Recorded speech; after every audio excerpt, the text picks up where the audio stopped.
വോട്ടെണ്ണൽ കഴിഞ്ഞ് 4 ദിവസമായി. കേരളത്തിൽ 3-2 ഭൂരിപക്ഷത്തോടെ അധികാരത്തിൽ വന്ന UDF അവരുടെ മുഖ്യമന്ത്രിയെ തീരുമാനിക്കാൻ ആയിട്ടില്ല.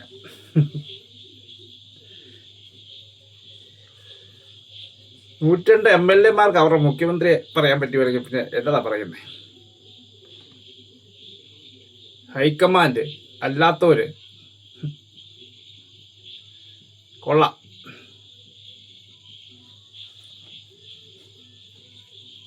ഒന്നും പറഞ്ഞിട്ട് കാര്യമില്ല. വോട്ട് ചെയ്ത നമ്മളെ മണ്ടന്മാർ. തമിഴ്നാടും ബംഗാളും പിന്നെ 2 സീറ്റുള്ള എല്ലായിടത്തും മുഖ്യമന്ത്രിമാരെ തീരുമാനിച്ചു. ഇപ്പം നമ്മൾ ഇതിൻ്റെ അകത്ത് കാണുന്നത് ബംഗാളിൽ BJP നിരീക്ഷകരുണ്ടായിരുന്നു, കാര്യങ്ങളുണ്ടായിരുന്നു. MLA മാർ ഒറ്റ ഏകകണ്ഠേന മമതയെ വീഴ്ത്തിയ അവരെ സുബന്തു അധികാരിയെ മുഖ്യമന്ത്രിയാക്കി. കേരളത്തിൽ അപ്പോൾ VD സതീശനുള്ള ചാൻസ് കൊടുക്കണ്ടേ? KC വേണുഗോപാൽ MP ആണ്. MP സ്ഥാനം രാജിവെക്കണം. ASSC general secretary.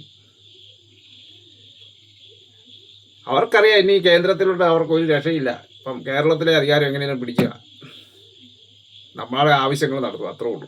അല്ലാതെ ജനങ്ങൾ ആ കുന്തം കുടച്ചക്രം എന്ന് പറഞ്ഞിട്ട് കാര്യമില്ല. വോട്ട് ചെയ്ത എല്ലാവരും മണ്ടന്മാർ. അയ്യോ, നല്ല പരിപാടിയാണ് നടക്കുന്നത്.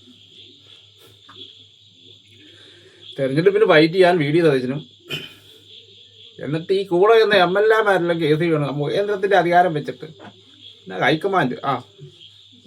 ഇനി എന്നും കേൾക്കാൻ പോകുന്ന പേരാണ് ഹൈക്കമാൻഡ്. വളരെ മോശപ്പെട്ട പ്രവണതയായിപ്പോയി. വോട്ട് ചെയ്ത ജനങ്ങളെ കൊഞ്ഞനം കുത്തിയ ഒരു കേസ് കെട്ടായിപ്പോയി. നിങ്ങൾ പിണറായി അല്ലാത്തവരും എല്ലാം കുറ്റം പറയുന്നു ചാടിച്ച പോലെ.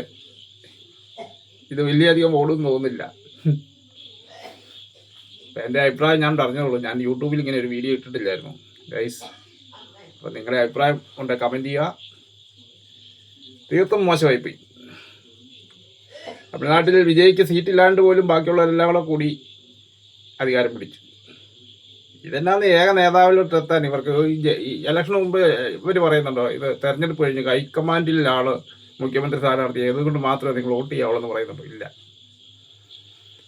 വെറും പൊട്ടന്മാരായി പോയി ജനങ്ങൾ. അപ്പോൾ നിങ്ങൾ കാത്തിരിക്കുക കേട്ടോ. ഇലക്ഷന് റിസൾട്ട് വരാൻ ഇത്ര വിഷമമില്ലായിരുന്നു. മുഖ്യമന്ത്രി ആരാന്ന് ഇനിയും കാത്തിരിക്കുക. ഫ്ലൈറ്റുകൾ മാറി മാറി ഡൽഹിക്ക് പോയിക്കൊണ്ടിരിക്കും. ഇനി ബൈ ഇലക്ഷനും കാര്യങ്ങളൊക്കെ വരും.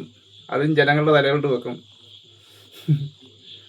അപ്പോൾ വീഡിയോ ഇഷ്ടപ്പെട്ടാൽ സപ്പോർട്ട് ചെയ്യാനും സബ്സ്ക്രൈബ് ചെയ്യാനും ബെല്ലൈക്കൺ അമർത്താനും മറന്നേക്കരുത്. പുതിയ സംരംഭമാണ് എൻ്റെ യൂട്യൂബ്. അപ്പോൾ വീണ്ടും കാണാം. വിനു ബാലൻ.